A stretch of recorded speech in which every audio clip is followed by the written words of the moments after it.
Alright guys, I wanted to show you a very quick video on how to install the new Access Sport bracket mount from COBB.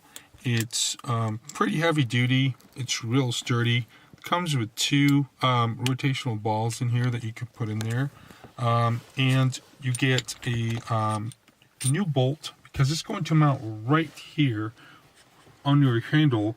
You're going to pull a piece of plastic right there, and you're going to remove the little screw. They give you a new one. They give you a little spacer, a locking nut, and this pivoting arm that's going to help us put it in there. So let's get to it and remove the bolt first. So you grab a 10mm socket. Probably a 3/8 wrench would be easier to get to this little bolt that the factory puts in there. And just take it out. So you take the new supply bolt, you slide the little washer in here, you put it through the rotating ball, then you insert your little spacer, and you get in and put it where the OEM screw used to be. You just put it back in. So I went ahead and inserted the main ball with the bracket attached that's supplied. Keep this thing loose, and this is where you're going to insert the other side of it, and then you tighten it with the little knob. Just don't tighten it too much because you want to optimize the perfect position where you want this. You don't want it too high up, you don't want it too low. You kind of want it at an eye level, but you don't want it to distract you from being on the road.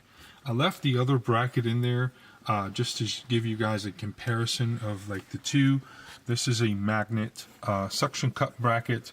This is a permanent fixed bracket. You guys can have different options. We provide these with, sometimes you run a promotion and we provide you one of these for free with the AP when you purchase through us. However, we can also get you this one directly from COBB. Alright folks, it's a quick and easy install. Goes in here, you remove the factory bolt after you take out. This one is real simple, just want to do it one more time. You just pop it, pops right out, and then you pop it right back in. Retain it just in case you change your mind, you don't want to reuse this anymore. It goes in here, you point it in any position that you feel comfortable while you're driving. For my height and for me, this is the proper position where I want it. It doesn't interfere with any of the functions or the windshield wiper or anything that I use on the truck. If you have any questions, please feel free to reach out to me or any of the ORA members. We'll all gladly help you. You can always leave me a comment below and I will get back with you as well. We will see you at the next review. Thank you.